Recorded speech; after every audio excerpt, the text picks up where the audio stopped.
This wonderful, terrific, incredible story? Okay. Well, you talked me into it, so I'll tell you the story. I want you to imagine this now. Imagine on a Saturday some years ago, this was back in the early 80s. Sit back, relax. It'll take me 7 or 8 minutes to tell the story. It's a wonderful sales story. Don't worry about the workbook. Most of it you can read on your own. If you don't finish every page, we'll do it next time.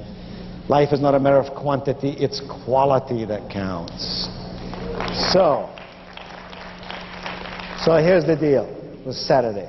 I had blue jeans on, t-shirt. Hard to imagine me with t-shirt and blue jeans, isn't it?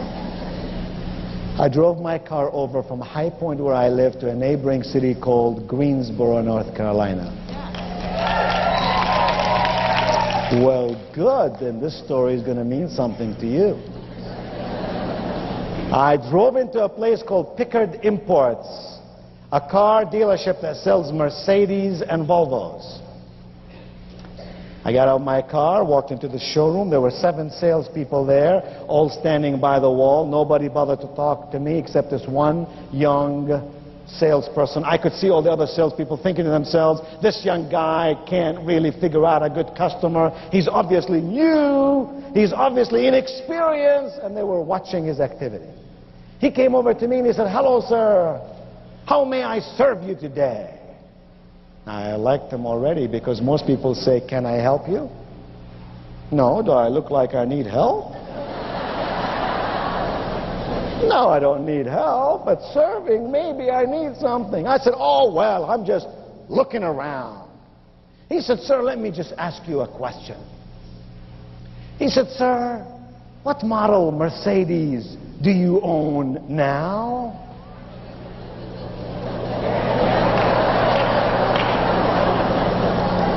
I said,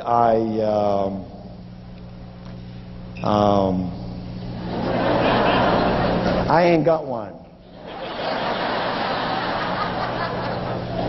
He said, that's funny because you look like a man who would and should have one. I was falling in love with the guy right there and there. He took 27 minutes to show me every model on the floor, let me kick all the tires I wanted to kick, showed me a 7-minute video, told me why a Mercedes is a car of style. It's not ostentatious like maybe a Rolls Royce might be in the city in which I live, how Mercedes would last forever, how Mercedes would be a great write-off. In 83, 84, we could ride over 7 years and then get another one. And at the end I said, I thank you very much, and I began to leave. He looked at me with pad in one hand and pen in the other and said, sir, may I have your name, please? Wow. A guy with a pad and pen is expecting some stuff. You better give him the stuff. I said, sure, my name is Wayne. And watch to see what he's going to do. A dumb salesperson would say, mister, would you repeat it? I'd say, sure, my name is Wayne. A smart salesperson would say, what? Would you spell it for me, please? I said, sure. I couldn't have said, yeah, it's Q-U-B-E. He would then know that I am a foreigner, right? No. So I said, sure, it's Q-U-B as in boy, E-I. N as in Norman. He put it down. It wasn't but 2 days later he called me up. He said, Mr. Cuban? Gotta tell you, Mr. Cuban, we just got the car you're looking for. Now go back to 83. That was a 450 SEL. He said, metallic blue on the outside, navy blue on the inside. It is a beauty. And he said, Mr. Cobain, or Mr. Cuban, I'm dying to show it to you. I said, dear friend, I'm a very busy man. I travel some 150 days a year around the world. I have no time to really come over and look at a car. He said, Mr. Cuban, just maybe I can bring the car over to you. I said, 3:30 today, I'll be glad to see you, but remember, 3:25, you're going to be 5 minutes too early, and 3:35, you're going to be 5 minutes too late. He said, 3:30 it will be, and by golly, 3:30 it was. And it was obvious to me that his manager did not trust him, because he came right along with him. Showed me the car, let me drive it around the block. I fell in love with this machine, and I wasn't even going through midlife crisis. I took him to my office and I wrote him a check. In '83, that was $42,000. Same car today, $120,000. He picked up the money, he walked out of my office, he went into the lobby of my office. There were 4 secretaries there, strategically located, one in every corner. In a voice everyone could hear, he looked to me, he said, "Mr. Cobain, I admire you." I waved to all my secretaries to stop working, start taking some notes.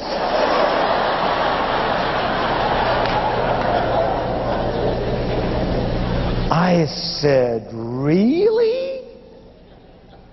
Why? I got time."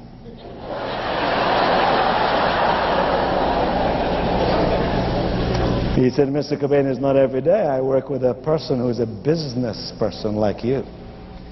I know what you did today. You did not spend your money. You invested your money in something very worthwhile. I know what you're going to do. You're going to drive that car around. You're going to feel safe. That's number 1. You're going to feel good. That's number 2. You're going to live in style. That's number 3. Oh, Mr. Cobain, I know. You're going to put this car on business. You will depreciate this car over 7 years. Oh," he said, "what America needs are more refugees like you."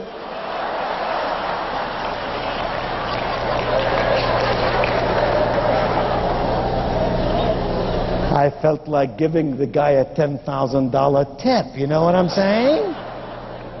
I said, "Oh, well, thank you very much. You honor me with your comments. I really appreciate it." He took 2 steps forward. He stopped. He looked back at me. Now everybody is sitting there taking notes. He said, "Mr. Cobain." He said, "Mr. Cobain, you know, when I work with a guy as smart as you, the least I can do is to be totally honest with you." I said, "Hey, I'm into honesty. Honesty, integrity, ethics. You're talking my language. What do you got on your mind?" He said, "Mr. Cobain, I feel badly about this because I really didn't tell you the whole story." I said, "The whole story is beginning to sound like Paul Harvey." I said, "What are you trying to tell me?" He said, "Well, you see," he said, "Mr. Cobain, I don't know how to tell you this, but this car comes in a set."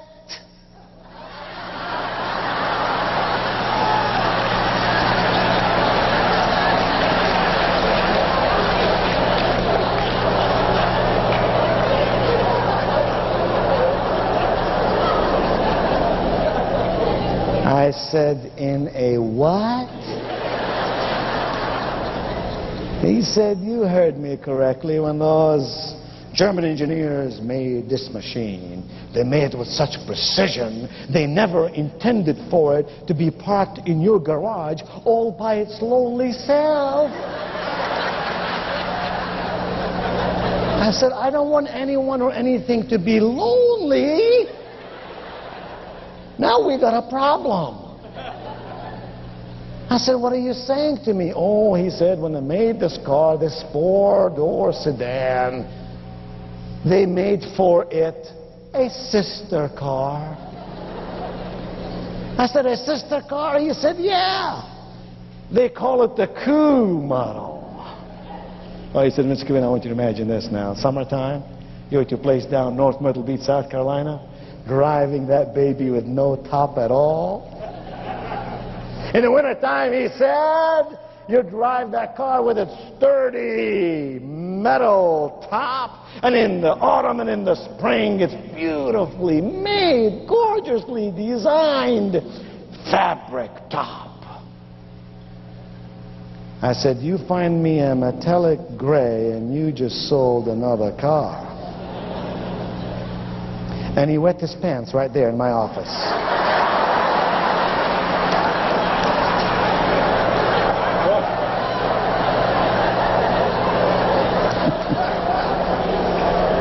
We built a little glass house over the spot there.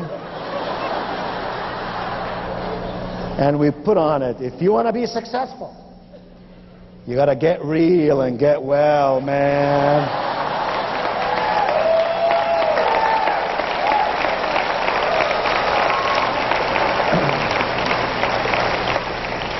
Oh, yeah. I said, hey, come back in my office, let's talk.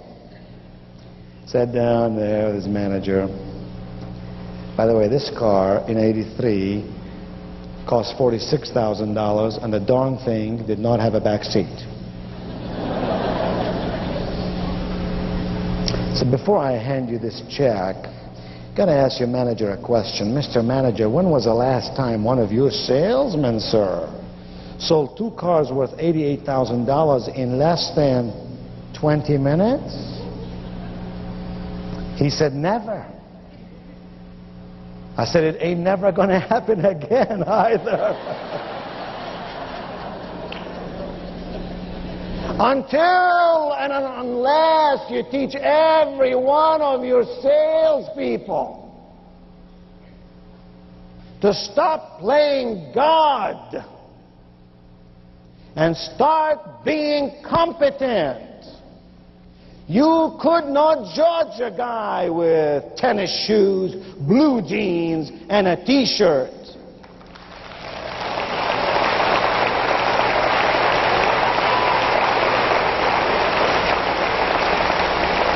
What you gotta do, I said, is teach your people how to qualify human beings, because when you least expect it, they'll be the biggest recruit. When you least expect it, they'll be the biggest retail customer. When you least expect it, someone in your downline will wake up and start smelling the roses.